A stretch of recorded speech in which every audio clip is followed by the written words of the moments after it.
Hi, నేను doctor Vikram Singirkonda. Welcome to Delta Bull Trading Academy. Last 2 days holidays తర్వాత market open అవ్వడం positive బయాస్తో ఒక గ్యాప్తో ఓపెన్ అవ్వడం అయితే మనం చూడొచ్చు. ఈ లాస్ట్ 3 to 4 సెషన్స్లో ఏదైతే గ్లోబల్ అన్సర్టెనిటీ ఉందో, వార్ సినారియో అయినా అవ్వనివ్వండి, లేదంటే ఇన్ఫ్లేషన్కి సంబంధించిన టాక్ అయినా అవ్వనివ్వండి, అది ఏదైనా సరే మనకు టెక్నికల్గా చూసుకున్నట్లయితే ప్రీవియస్గా ఉన్న అప్ ట్రెండ్ అనేది బ్రేక్ అయిపోతుందా అనే ఒక డౌట్తో లాస్ట్ 3 days 4 days మూమెంట్ అనేది మనకి క్లియర్గా ఇక్కడ కనబడింది. మనం ట్రెండ్ ఎప్పుడు మారుతుంది అని చెప్తాము? హయ్యర్ లోస్ నుంచి లోవర్ లో వచ్చినప్పుడు మనం ట్రెండ్ మారుతుందని చెప్తాం కదా. సో ప్రీవియస్గా చూసినట్లయితే కంటిన్యూస్గా హయ్యర్ లోసే ఉన్నాయి. అండ్ లాస్ట్ 4 days నుంచి ఉన్న ఫాల్ ప్రీవియస్ లోకి దగ్గరలో సపోర్ట్ తీసుకోవడం అయితే జరిగింది. అండ్ ఈరోజు చూసుకున్నట్లయితే బుల్లిష్ బయాస్తో ఓపెన్ అయ్యి మార్కెట్ క్లోజ్ అవ్వడం ఒక డోజీ క్యాండిల్గా క్లోజ్ అయింది. డోజీ అంటే మీకు ఇలా ఒక లాంగ్ విక్ ఉండి బాడీ చాలా చిన్నగా ఉంటే మనం డోజీ అంటాము. ఈ విక్స్ కింద వైపు పైన వైపు ఎంత పొడుగ్గా ఉన్నాయనే దాంతో సంబంధం లేకుండా బాడీ మాత్రం చిన్నగా ఉందనుకోండి క్యాండిల్ స్టిక్, ఇప్పుడు దీన్ని డోజీ అంటాము. దీని యొక్క సిగ్నిఫికెన్స్ ఏంటంటే మార్కెట్లో అన్సర్టెనిటీ ఉంది, డైరెక్షన్ ఎటువైపు వెళ్తుంది అనేది ఇంకా ట్రేడర్స్ డిసైడ్ అవ్వలేదు, ఎటువైపు పొజిషన్స్ స్ట్రాంగ్గా తీసుకోవడానికి ఎవరు రెడీగా లేరని అర్థం. అందుకనే ఇప్పుడు దీంట్లో సైకాలజీ ఏంటి? ఎర్లీ మార్నింగ్ గ్యాప్ అప్, నిన్నటి క్యాండిల్ ఇది అనుకోండి, ఇది నిన్నటి క్యాండిల్ ఓపెన్ అవ్వడం, గ్యాప్ అప్ ఓపెన్ అయ్యి బుల్లిష్ బయాస్తో కొంత దూరం వెళ్ళిన తర్వాత ఈ బుల్లిష్ బయాస్ సస్టైన్ అవ్వదేమో అనే డౌట్తో అది కంప్లీట్గా క్రాష్ అయిపోయింది. ఇంట్రాడేలో క్రాష్ అయిపోయిన తర్వాత ఆల్మోస్ట్ ఈ క్యాండిల్కి క్లోజ్కి దగ్గరలోకి వచ్చిన తర్వాత, లేదు నిన్న మొత్తం బుల్లిష్గా క్లోజ్ అయింది కదా, ప్రీవియస్ సపోర్ట్ దగ్గర సపోర్ట్ తీసుకుంది కాబట్టి ఇంకా కిందికి పడిపోదేమో అని మళ్ళీ దీన్ని లోవర్గా కన్సిడర్ చేసుకొని అక్కడ నుంచి బయ్యింగ్ స్టార్ట్ అయ్యి మళ్ళీ ఎక్కడ క్లోజ్ అయింది మార్కెట్ అంటే ఎగ్జాక్ట్గా ఎక్కడైతే ఓపెన్ అయిందో అక్కడే కొంచెం అటు ఇటుగా అదే ప్లేస్లో క్లోజ్ అవ్వడం వల్ల ఈ డోజీ క్యాండిల్ అనేది ఫామ్ అవుతుంది. అంటే ఈ క్యాండిల్ లోపల ఉన్న సైకాలజీ ఇది. ఓపెన్ అయినప్పుడు బుల్లిష్ బయాస్తో ఓపెన్ అయ్యి ఆ బయాస్ కంటిన్యూస్గా లేకుండా మళ్ళీ బేర్గా కన్వర్ట్ అయిపోయి హ్యూజ్ బేరిష్ సైడ్ వెళ్ళిపోతుంది అనే టైంలో మళ్ళీ సపోర్ట్ తీసుకొని ఓపెనింగ్ ఏ బయాస్ అయితే ఉందో ఆ దగ్గరకు వచ్చి క్లోజ్ అయింది. కాబట్టి ఇలాంటి మూమెంట్ ఉన్నప్పుడు ఇలాంటి డోజీ క్యాండిల్స్ ఫామ్ అవుతాయి. సో మనం ఇలాగ ఎప్పుడైనా చార్ట్లో కనబడింది అంటే నెక్స్ట్ డైరెక్షన్ కిందికి ఉంటుందా పైకి ఉంటుందా అనేది ఇంకా వీళ్ళెవరు డిసైడ్ అవ్వలేదు. కాబట్టి ఎవరు పూర్తి పొజిషన్స్ క్యారీ చేయట్లేదు, బయాస్ ఇంకా పూర్తిగా క్రియేట్ అవ్వలేదు అని అర్థం.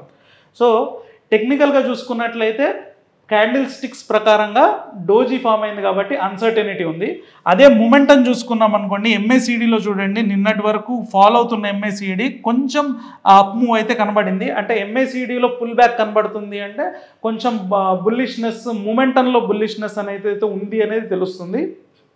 ఆర్ఎస్ఐ చూసుకున్నారనుకోండి, మనం ఇంతకుముందు కూడా చెప్పుకున్నాము, 60 and 40 లెవెల్స్ని మనం over bat and over sold కింద పెట్టుకున్నట్లయితే 40 కిందికి వెళ్ళినప్పుడు బేరిష్ బయాస్ కన్ఫర్మ్ అయినట్టు, 60కి పైకి వెళ్ళినప్పుడు బుల్లిష్ బయాస్ కన్ఫర్మ్ అయినట్టు. ఈ మధ్యలో ఎప్పుడైతే ఆర్ఎస్ఐ ఉంటుందో అప్పుడు నో ట్రేడింగ్ జోన్ కింద పెట్టుకోవచ్చు. అంటే ఈ టైంలో అన్సర్టెనిటీస్ ఎక్కువ ఉంటాయి, విప్సాస్ ఎక్కువ ఉంటాయి అండ్ ఆప్షన్ రైటర్స్ దాపడడానికి అవకాశం ఉంటుంది తప్ప డైరెక్షనల్ బెట్ చేసే వాళ్ళకి అంత ఉపయోగం ఉండదు ఈ టైంలో అనేది మనం చెప్పుకునే థియరీ. ఆ ప్రకారంగా చూసుకున్నట్లయితే ఆర్ఎస్ఐ ఇప్పుడు 51 దగ్గర ఉంది. అంటే 60 and 40కి మధ్యలో ట్రేడ్ అవుతుంది. కాబట్టి ఆర్ఎస్ఐ ప్రకారంగా మనం ఇక్కడ డైరెక్షనల్ ట్రేడ్స్ తీసుకోకూడదు, డైరెక్షనల్ ట్రేడ్స్ తీసుకునే టైం కాదు ఇది అని.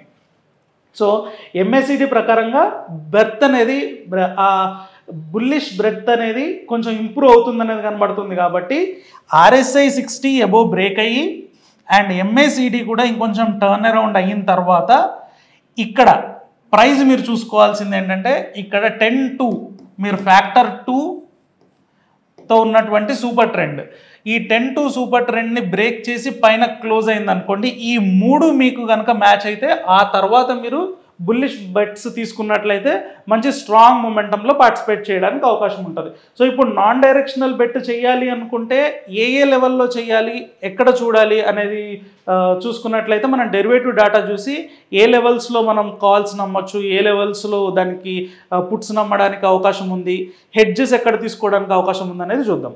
సో మనం ఆప్షన్స్ డేటా చూసినట్లయితే ఇప్పుడు ప్రస్తుతానికి 22,393 దగ్గర ఫ్యూచర్స్ ప్రైస్ నడుస్తున్నప్పుడు మనకి ఏటీఎం ఏదవుతుంది 22,400 20,393కి దగ్గరలో ఉన్న స్ట్రైక్ మనం ఏటీఎం అనుకుంటాం కదా, ఏటీఎం స్ట్రైక్ 22,400.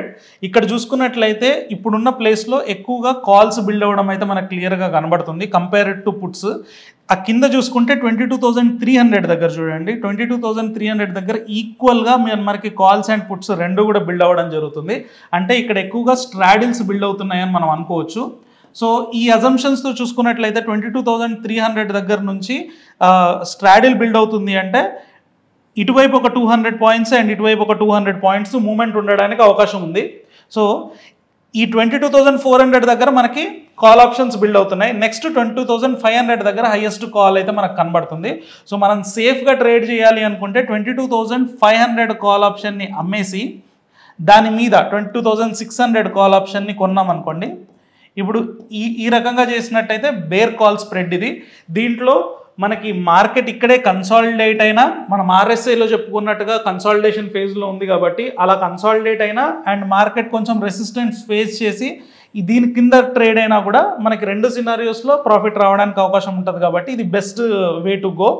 డౌన్ సైడ్లో మీరు చూసుకున్నట్లయితే 22,200 దగ్గర పుట్స్ బాగా బిల్డ్ అవ్వడం గమనించవచ్చు అండ్ హైయెస్ట్ పుట్స్ వచ్చేసి 22,000 దగ్గర ఉంది.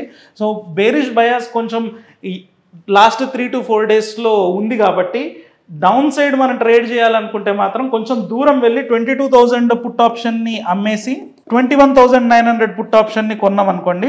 ఇది కొంచెం సేఫర్ సైడ్ ప్లే అవుతుంది. కొంచెం ప్రీమియం తక్కువ వచ్చినప్పటికి కూడా డౌన్ సైడ్లో కొంచెం ప్రొటెక్షన్ పెట్టుకుంటే గ్లోబల్ సినారియోస్ సరిగ్గా లేవు కాబట్టి అన్సర్టెనిటీస్లో ఏదన్నా విప్సాస్ బిగ్గర్ విప్సాస్ ఏమన్నా కింది వైపు వచ్చినట్లయితే ప్రొటెక్షన్కి బాగుంటుంది కాబట్టి కొంచెం కింద వైపు వెళ్ళి చేసుకుంటే బెటర్. సో ఇలాంటి టెక్నికల్ అనాలిసిస్ అండ్ డెరివేటివ్ అనాలిసిస్తో మళ్ళీ నెక్స్ట్ వీడియోలో కలుసుకుందాం. Thank you.